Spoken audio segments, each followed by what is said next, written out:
Hello, welcome to another tale of horror. I'm your host, Cthulhu. Welcome and prepare.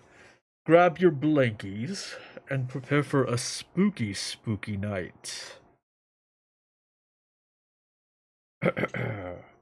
Today's tale will be The Temple.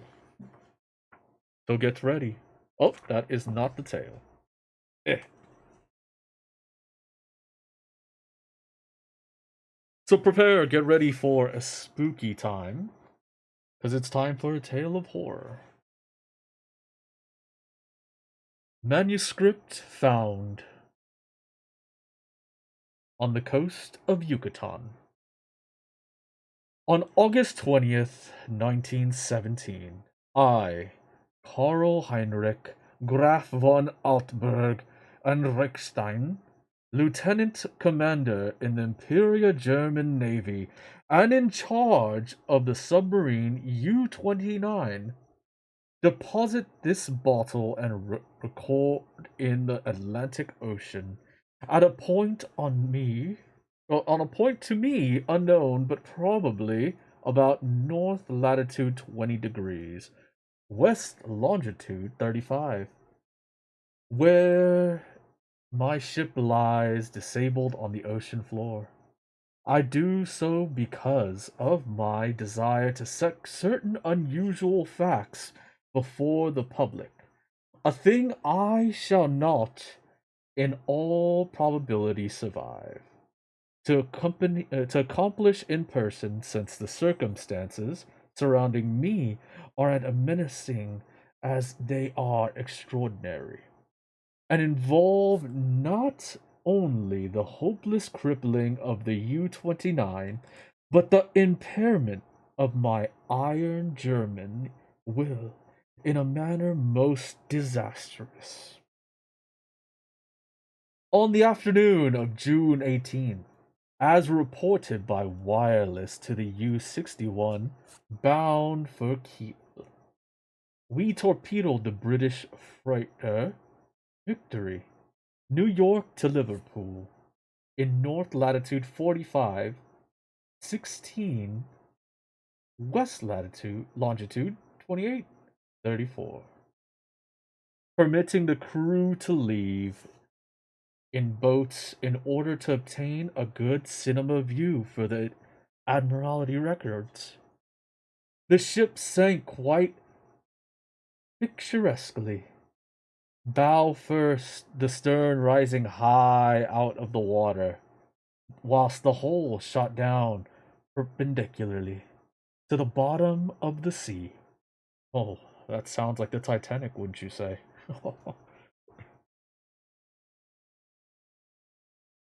Our camera missed nothing, and I regret that so fine a reel of the film should never reach Berlin. After that, we sank the lifeboats with our guns and submerged. When we rose to the surface about sunset, a seaman's body was found on the deck, hands gripping the railing in curious fashion. The poor fellow was young, rather dark, and very handsome, probably an Italian or Greek, and undoubtedly of the Victory's crew. We had evidently sought refuge on the very ship which had been forced to destroy his own. One more victim of the unjust war of aggression which the English pig dogs are more victim of the unjust war of aggression which English pig dogs are waging upon the fatherland. Sorry, I can't really see too well in this thing. Our men searched him for souvenirs and found in his coat pocket a very odd but bit of ivory carved to represent a youth's head crowned with laurels.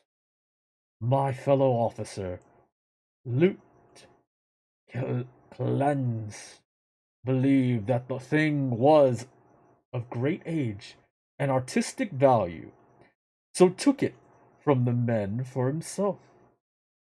How it had ever come into the possession of the common sailor, neither he nor I could imagine. As the dead man was thrown overboard, there occurred two incidents which created much disturbance amongst the crew. The fellow eyes, the fellow's eyes had been closed, but in the dragging of the body to the rail, they were jarred open, and many seemed too certain a queer delusion that they gazed steadily and mockingly at Schmidt and Zimmer, who went bent over the corpse, and boatswain Mueller, an elderly man who would have known better had he not been a superstitious Altasian swine, became so excited by his impression that he watched the body in the water and swore that after it sank a little, it drew its limbs into a swimming position and sped away to the south under the waves. Climbs. And I did not like these displays of pleasant ignorance, and severely reprimanded the men, particularly Mueller. The next day, a troublesome situation was created by the indisposition of some of the crew. They were evidently suffering from the nervous strain of our long voyage and had had bad dreams. Several seemed quite dazed and stupid, and after satisfying myself that they were not feigning their weakness, I excused them from their duties. The sea was rather rough, so we descended to a depth where the waves were less troublesome. Here we were comparatively calm, despite a somewhat puzzling southward current, which we did not identify from our oceanography charts. The moans of the sick men were decidedly annoying, but since they did not appear to demoralize the rest of the crew, we did not resort to extreme measures. It was our plan to remain where we were and interrupt the liner Dacia, mentioned in the information from agents in New York. In the early evening, we rose to the surface and found the sea less heavy. The smoke of a battleship was on the northern horizon, but our distance and ability to submerge made us safe. What worries us more was talk of and the ability or the talk of the boatswain Mueller, which grew wilder as night came on. He was in a detestably childish state, and babbled of some illusion of dead bodies drifting past the undersea portholes, bodies which looked at him intensely, and which he recognized in spite of bloating as having seen dying during some of our victorious German exploits.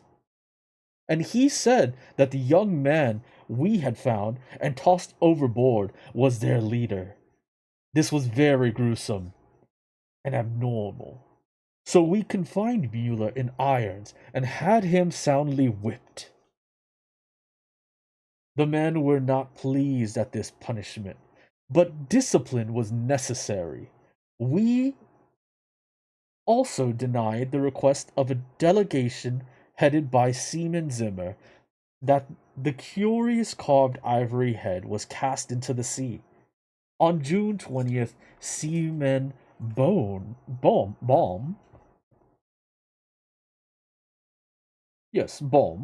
and Schmidt, who had been ill the day before, became violently insane.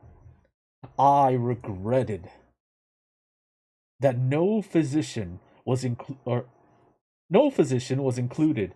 in our complement of the officer. Since German lives are precarious, but the constant ravings of the two concerning a terrible curse were most subversive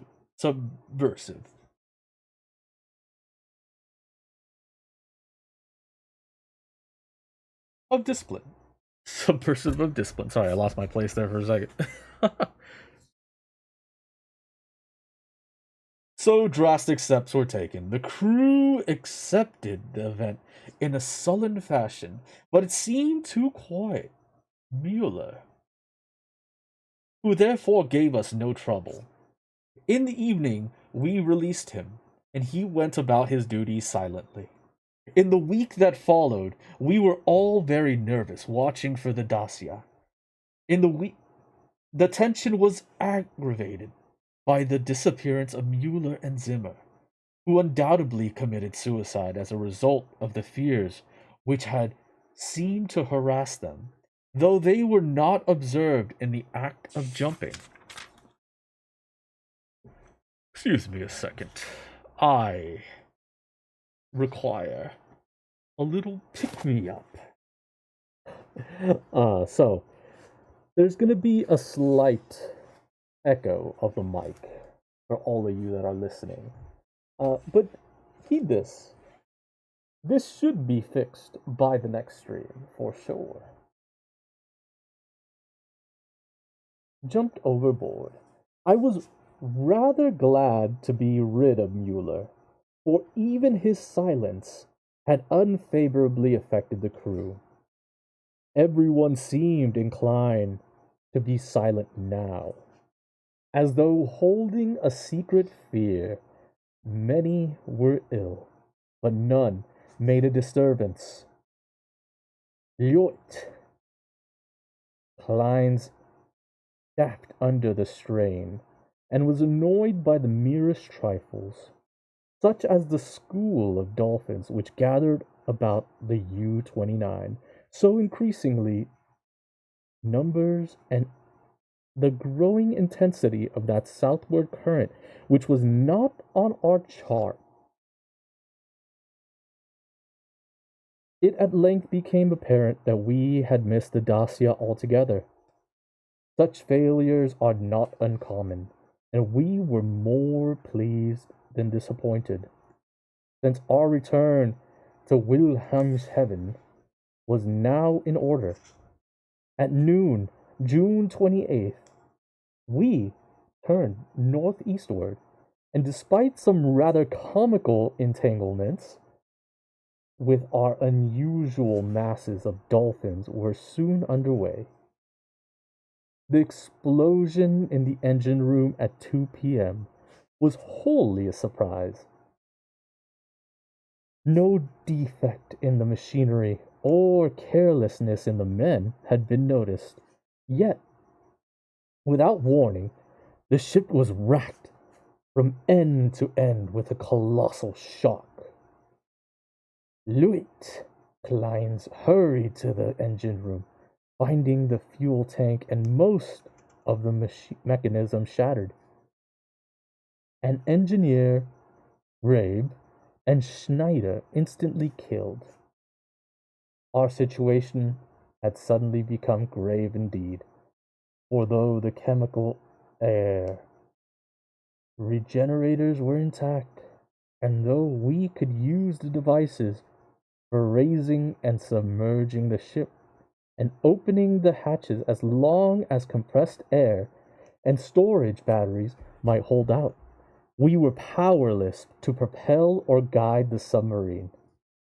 To seek rescue in the lifeboats would be to deliver ourselves into the hands of enemies unreasonably embittered against our great German nation. And our wireless had failed ever since the Victory affair to put us in touch with a fellow U-boat of the Imperial Navy. From the hour of the accident till July 2nd, we drifted constantly to the south, almost without plans, and encountering no vessel. Dolphins still encircled the U-29, a somewhat remarkable circumstance considering the distance we had covered. On the morning of July 2nd, we sighted a warship flying American colors, and the men became very restless in their desire to surrender. Finally, the Lloyd Kleins had to shoot a seaman under Trab. In the Trab, who urged this un-German act with especial violence. This quieted the crew, for the time, and we submerged unseen. The next afternoon, a dense flock of seabirds appeared from the south, and the ocean began to heave ominously. Closing our hatches, we awaited developments until we realized that we must either submerge or be swamped in the mounting waves. Our air pressure and electricity were diminishing, and we finished to avoid all unnecessary use of our slender mechanical resources. But in the cause, there was no choice. We did not descend far, and when after several bouts the sea was calmer, we decided to return to the surface.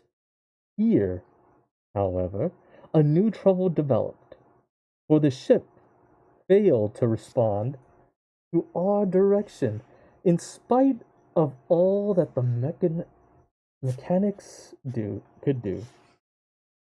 As the men grew more frightened at this undersea imprisonment, some of them began to mutter again about Loot Klein's ivory image. But the sight of an automatic pistol calmed them. We kept the poor devils as busy as we could, tinkering at the machinery, even when we knew it was useless. Kleins and I usually slept at different times, and it was during my sleep, about 5 a.m., July 4th, that the general mutiny broke loose. The 6 remaining pigs of seamen, suspecting that we were lost, had suddenly burst into a mad fury at our refusal to surrender to the Yankee battleships 2 days before, and were in a delirium of cursing and destruction. They roared like the animals they were, and broke instruments and furniture indiscriminately, screaming they about such nonsense as the curse of the ivory image and the dark dead youth who looked at them and swam away. Lute Kleins seemed paralyzed and inefficient as one might. Oh, I totally lost my place there. As one might expect of a soft, womanish Rhinelander, I shot all 6 men, for it was necessary, and made sure that none remained alive. Whew, holy shit, it is getting hot in this thing. Woo.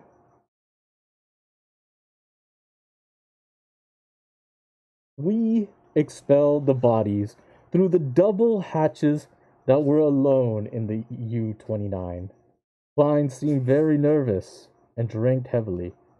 It was decided that we remain alive as long as possible, using the large stock of provisions that we remains alive. Oh, as long as using the large stock of provisions and chemical supplies of oxygen, none of which had suffered from the crazy antics of those swine bound seamen. Our compassions, depths, gauges, and other delicate instruments were ruined, so that henceforth our only reckoning would be guesswork, based on our watches, the calendar, and our apparent drift as judged by our instruments. We might spy through the portholes, For from the conning tower, apparently we had storage batteries still capable of long use, both for interior lighting and for searchlights. We often cast a beam around the ship, but saw only dolphins swimming parallel to our own drifting course.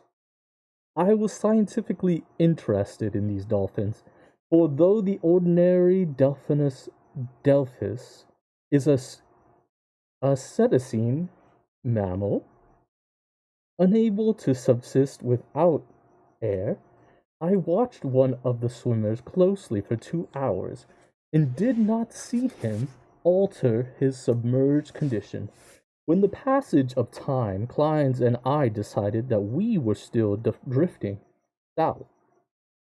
Meanwhile, the sinking deeper and deeper, we noticed the marine fauna and flora and read much on the subject in the books I had carried with me for spare moments. I could not help observing, however, the inferior scientific knowledge of my companion.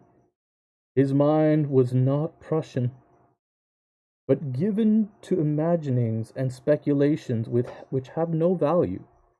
The fact of our coming death affected him curiously, and he would frequently pray in remorse over the men, women, and children we had sent to the bottom, forgetting that the men, women, and children we had sent to the bottom, forgetting that all things are noble which serve the German state. After a time, he became noticeably unbalanced, gazing for hours at his ivory image and weaving fanciful stories of the lost and forgotten things under the sea. Sometimes, as a psychological experiment, I would lead him on in these wanderings and listen to his endless poetic quotations and tales of sunken ships, which I was very sorry for him, for I disliked to see a German suffer. But he was not a good man to die with. For myself, I was proud, knowing how the fatherland would revere my memory and how my sons would be taught to be men like me. On August 9th, we espied the ocean floor and sent a powerful beam from the searchlight over it. It was a vast, undulating plain, mostly covered with seaweed and strewn with the shell of small mollusks. Here and there were slimy objects, a puzzling contour, draped with weeds and encrusted with barnacles, which Kleins declared must be ancient ships lying in their graves.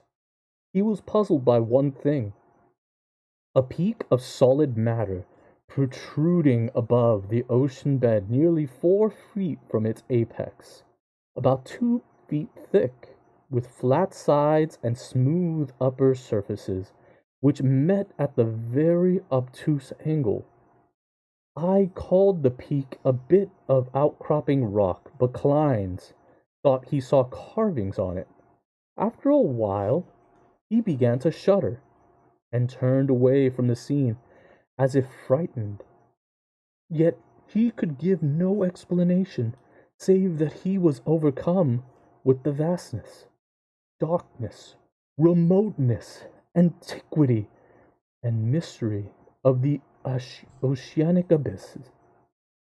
His mind was tired, but I am always a German, and I was quick to notice two things: that the U-29 was standing the deep sea pressure splendidly, and that the peculiar dolphins were still about us, even at a depth where the existence of high organisms is considered impossible by most naturalists.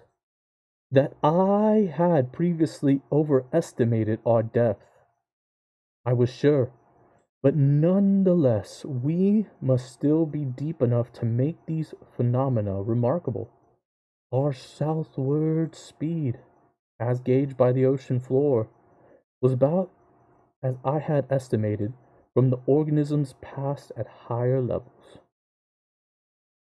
It was 3:15 p.m., August 12th. That poor Kleins went wholly mad. He had been in the coming tower using the searchlight when I saw him bound into the library compartment where I sat reading, and his face at once betrayed him. I will repeat here what he said, underlining the words he emphasized. He is calling. He is calling. I hear him. We must go. As he spoke, he took his ivory image from the table, pocketed it, and seized my arm in an effort to drag me up the companionway to the deck. In a moment, I understood that he meant to open the hatch and plunge with me into the water outside. A vagary of suicidal and homicidal mania for which I was scarcely prepared. As I hung back, I attempted to soothe him. He grew more violent, saying, "Come now, do not wait until later. It is better to repent and be forgiven than to defy and be condemned." Then I tried the opposite of the soothing and cried. Then I tried the opposite of the soothing plan and told him he was mad, pitifully demented, but he was unmoved and cried, "If I am mad, it is mercy. May the gods pity the man who in his callousness can remain sane to the hideous end. Come and be mad whilst he still calls with mercy." This outburst seemed to relieve his pressure in his brain, for as he finished, he grew much milder, asking me to let him depart alone if I would not accompany him. My course at once became clear. He was a German, but only a Rhinelander and a commoner, and he was now a potentially dangerous madman. By complying with his suicidal request, I could immediately free myself of one who was no longer a companion but a menace. I asked him to give me the ivory image before he went, but this request brought from him such uncanny laughter that I did not repeat it. Then I asked him if he wished to leave any keepsake or lock of hair for his family in Germany, in case I should be rescued. But again, he gave me that strange laugh. So as he climbed the ladder, I went to the lever, and allowing proper time intervals, operated the machinery, which sent him to his death. After I saw that he was no longer in the boat, I threw the searchlight around the water in an effort to obtain a last glimpse of him, since I wished to ascertain whether the water pressure would flatten him as it theoretically should, or whether the body would be unaffected, like those extraordinary dolphins. I did not, however, succeed in finding my late companion, for the dolphins were massed thickly and obscurely around the cunning tower. That evening I regretted that I had not taken the ivory image surreptitiously from poor Klein's pocket as he left, for the memory of it fascinated me. I could not forget the youthful, beautiful head with its leafy crown. Though I am not by nature an artist, I was also sorry that I had no one with whom to converse. Klein's, though not my mental equal, was much better than no one. I did not sleep well that night, and wondered exactly when the end would come. Surely I had little enough chance of rescue.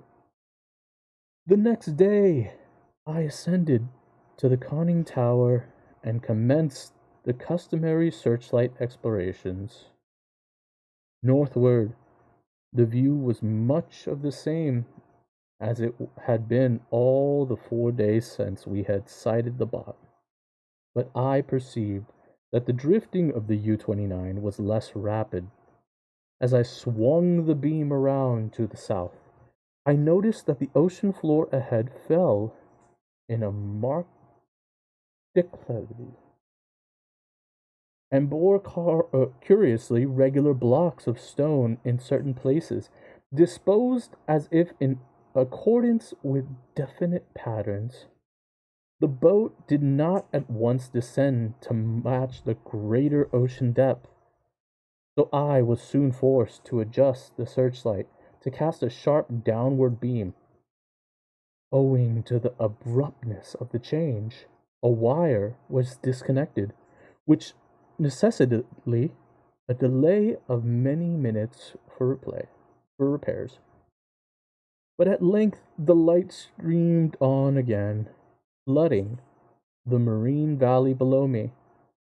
I am not given to emotion of any kind, but my amazement was very great when that what I saw what lay revealed in an electrical glow, and yet as one reared in the best culture of Prussia, I should not have been amazed, for geology and tradition alike tell us of great transpositions in oceanic and continental areas.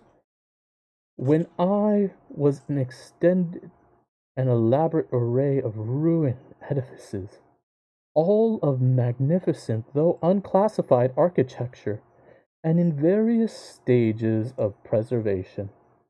Most appeared to be of marble, gleaming whitely in the rays of the searchlight, and the general plan was of a large city at the bottom of a narrow valley, with numerous isolated temples and the villas on the steep slopes above.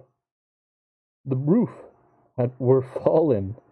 The roofs were fallen, and columns were broken, but there still remained an air of immemorially ancient splendor, which nothing could efface.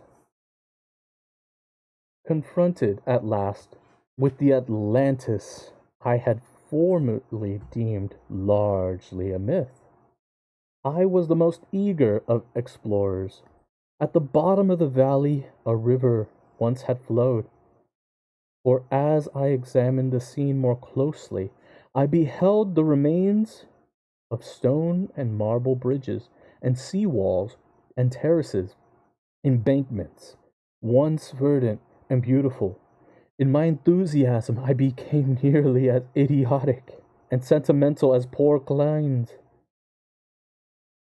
and was very tardy in noticing that the southward current had ceased at last, allowing the U-29 to settle slowly down upon the sunken city as an aeroplane settles upon a town of the upper earth. I was slow, too, in realizing that the school of unusual dolphins had vanished. In about 2 hours, the boat rested in a paved plaza close to the rocky wall of the valley. On one side, I could view the entire city as it sloped from the plaza down to the old riverbank. On the other side, in startling proximity, I was confronted by the richly ornate and perfectly preserved facade of a great building, evidently a temple, hollowed from the solid rock. of the original workmanship of this titanic thing, I can only make conjectures. The facade, of immense magnitude, apparently covers a continuous hollow recess, for its windows are many and widely distributed. In the center yawns a great open door, reached by impressive flights of steps, and surrounded by exquisite carvings like the figures of bacchanals in relief. Foremost of all are the great columns and frieze. Frieze? Both decorated with sculptures of unexpressible beauty, absurdly portraying idealized pastoral scenes of processions of priests and priestesses bearing strange ceremonial devices in adoration of a radiant god. The art is of the most phenomenal perfection, largely Hellenic in idea, yet strangely individual. It imparts an impression of terrible antiquity, as though it were the remotest rather than the immediate ancestor of Greek art. Nor can I doubt that every detail of its massive product was fashioned from the virgin hillside rock of our planet. It is palpably a part of the valley wall, though how the vast interior was ever excavated I cannot imagine. Perhaps a cavern or series of caverns furnished the nucleus. Neither age nor submersion had corroded the pristine grandeur of this awful fane. For fane indeed it must be, and today, after thousands of years, it rests untarnished and inviolate in the endless night and silence of the ocean chasm. I cannot reckon the number of hours I spent in gazing at the sunken city, with its beauty, arches, statues, and bridges, and the colossal temple, with its beauty and mystery, though I knew that death was near. My curiosity was consuming, and I threw the searchlight's beams about in eager quest. The shaft of light permitted me to learn many details, but refused to shew anything within the gaping doors of the rock-hewn temple. And after a time, I turned off the current, conscious of the need of conserving power. The rays were now perceptibly dimmer than they had been during the week of drifting, and as if sharpening by the coming deprivation of light, my desire to explore the watery secrets grew. I, a German, should be the first to tread those aeons forgotten ways. I produced and examined a deep sea diving suit of jointed metal and experimented with the portable light and air regenerator, though I should have trouble in managing the double hatches alone. I believed I could overcome all obstacles with my scientific skill and actually walk about the dead city in person. On August 16th, I effected an exit from the U-29 and laboriously made my way through the ruined and mud-choked streets in the ancient river. I found no skeleton or other human remain, but gleaned a wealth of archaeological lore from sculptures and coins Of this I cannot speak, save to utter my all at a culture in the full noon of glory, when cave dwellers roamed Europe, and the Nile flowed unwatched to the sea. Others, guided by this manuscript, if it shall ever be found, must unfold the mysteries at which I could only hint. I returned to the boat as my electrical batteries grew feeble. I resolved to explore the rock temple on the following day.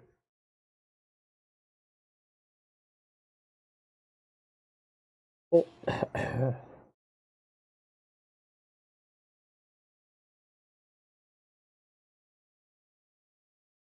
oh yes, yes, yes.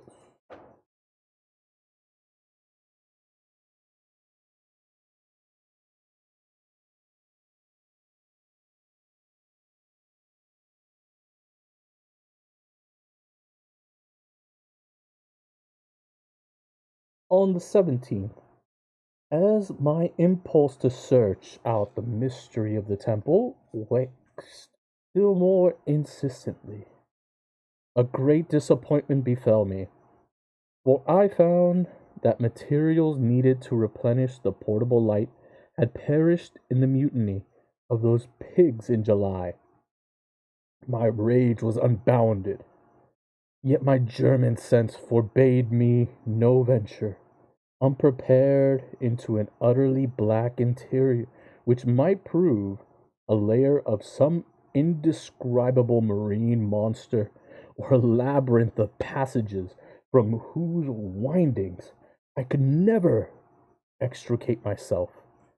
All I could do was to turn on the waning searchlight of the U-29, and with its aid walk up the temple steps and study the exterior carvings. The shift of light entered the door at an upward angle, and I peered in to see if I could glimpse anything, but all in vain.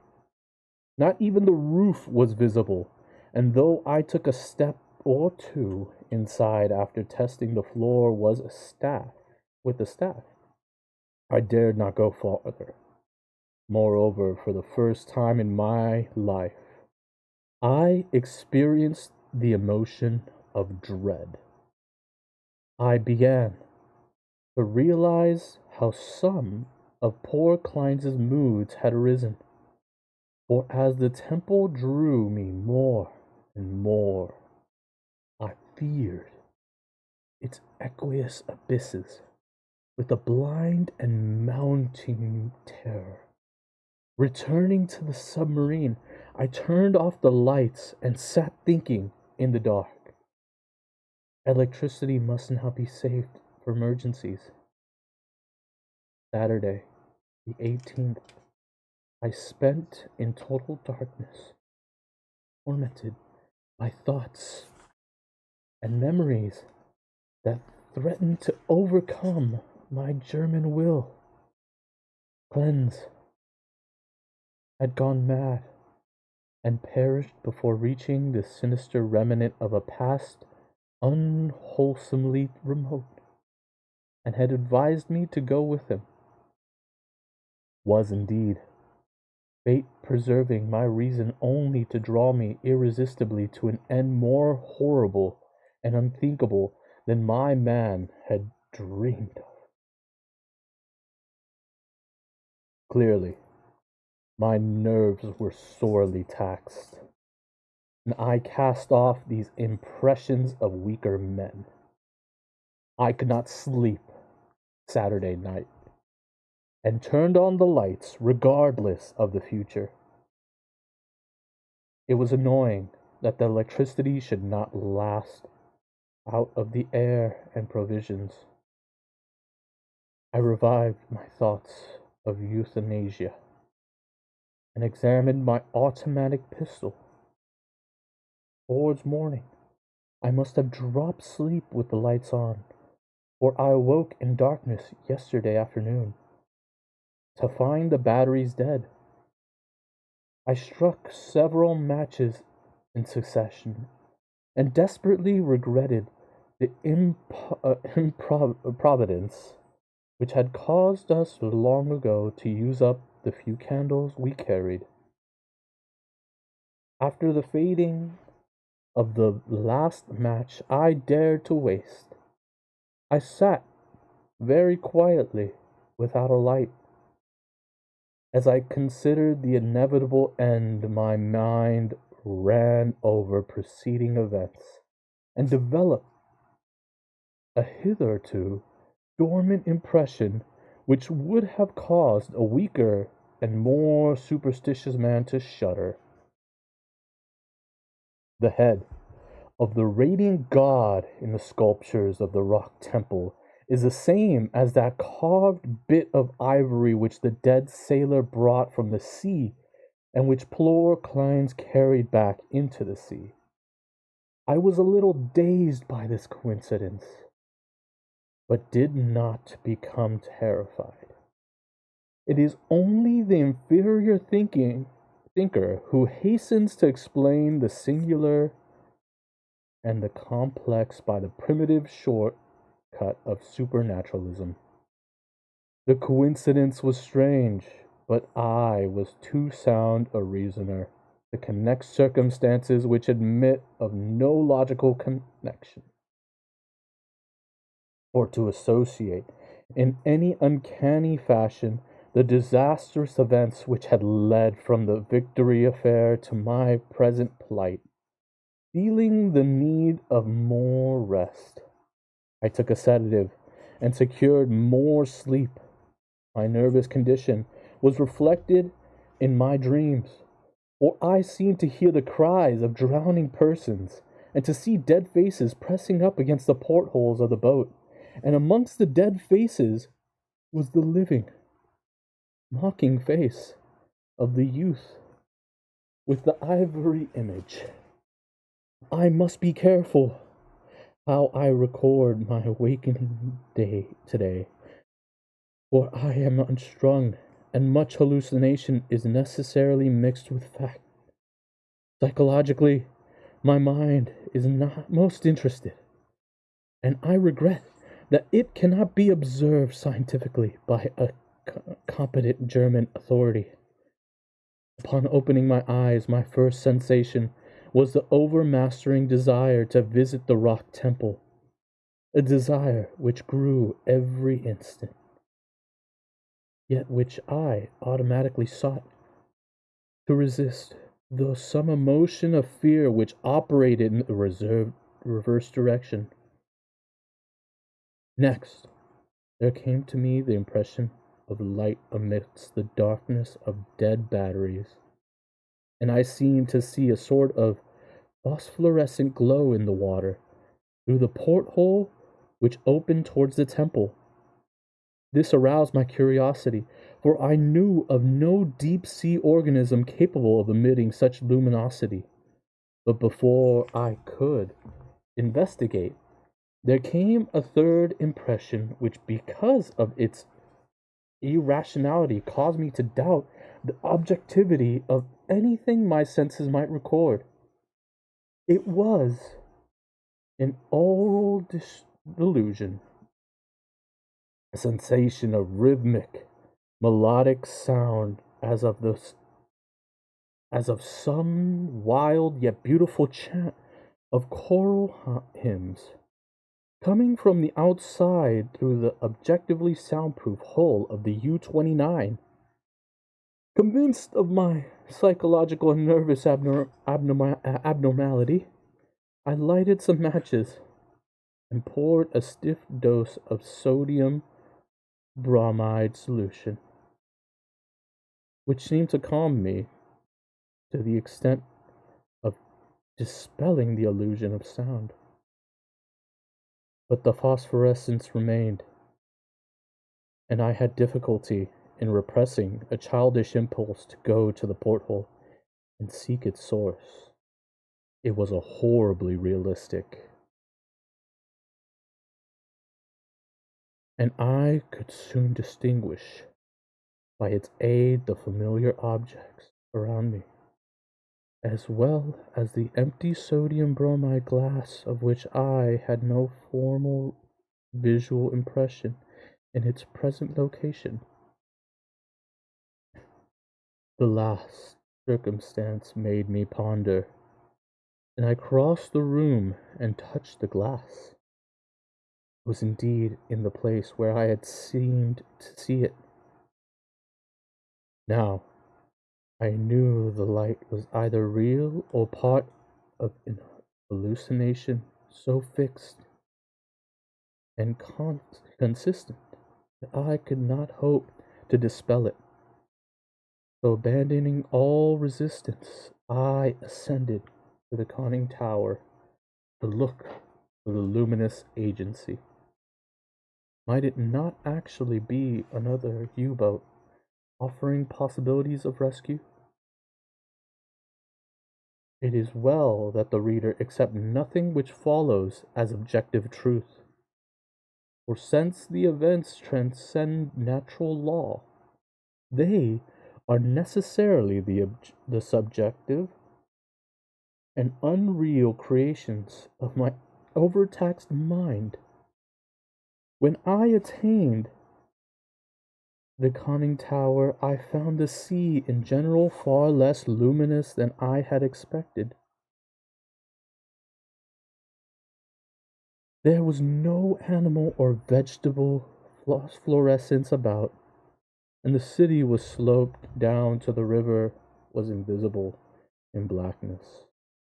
But I did not see, but I did see, what I did see was not spectacular, not grotesque or terrifying,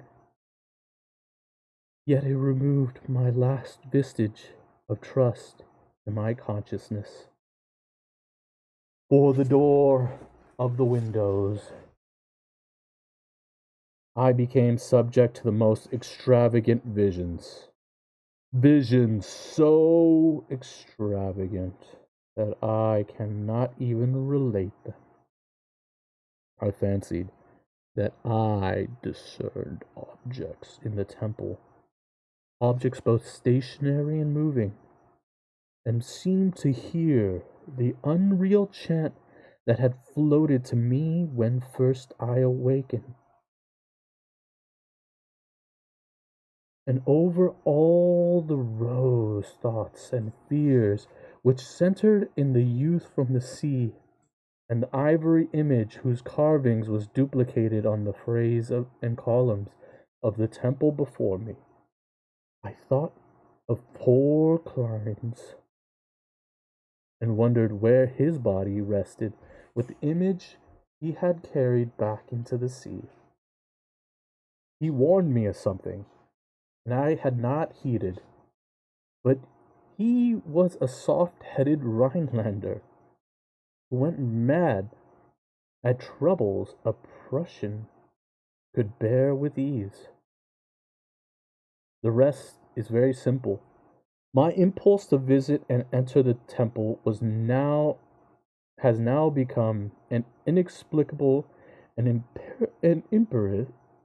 imperious command, which ultimately cannot be denied.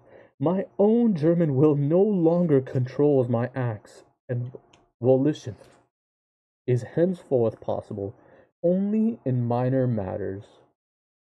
Such madness it was which drove Clarence to his death, bareheaded and unprotected in the ocean. But I am a Prussian and man of senses, and will use to the last what little will I have. When first I saw that I must go, I prepared my diving suit, helmet, and air regenerator for instant donning, and immediately commenced to write his hurried chronicle in the hopes that it may some day reach the world. I shall seal the manuscript in a bottle and entrust it to the sea as I leave the U-29 forever. I have no fear, not even from the prophecies of the madman Kleins. What I have seen cannot be true, and I know that this madness of my own will and most lead only to suffocation, which my air is gone. The light in the temple is a sheer delusion, and I shall die calmly, like a German, in the black and forgotten depths. This demonic laugh, which I hear as I write, comes only from my own weakening brain. So I will carefully don my diving suit, walk boldly up the steps into the primal shrine, the silent secrets of unfathomable waters and uncounted years. And that concludes the tale of the temple. Thank you so much to anybody that stopped by in the chat. Or if you're watching from YouTube, please make sure you hit the like and subscribe button down below. It means so much to me. Thank you so much for stopping by and supporting. Even if you aren't saying anything in chat or anything of the sort, I do appreciate you stopping by and checking it out, regardless. I hope to see you on the next Tale of Horror, which will be The Picture in the House. I apologize today, by the way, if any of the reading was interrupted in any sort at any moment. It is very, very difficult to read, and I am sweating balls right now. I will see you guys on the next one, though. There should be some boxes that will be popping up right on the right and left. They're going to be the Storytime quickies for the Grimm's Fairy Tales. Go check those out. We have over 60 plus tales on there as well. There should be one right over here for the Tales of Horror playlist, which we're barely getting started. Right now we're on tale number 4, so it'll start building up, but go check that out and make sure you like the older videos on there. Thank you so much for all your support. And as always, I will see you on the next tale. So good night, and don't let the Cthulhu's bite. Bye.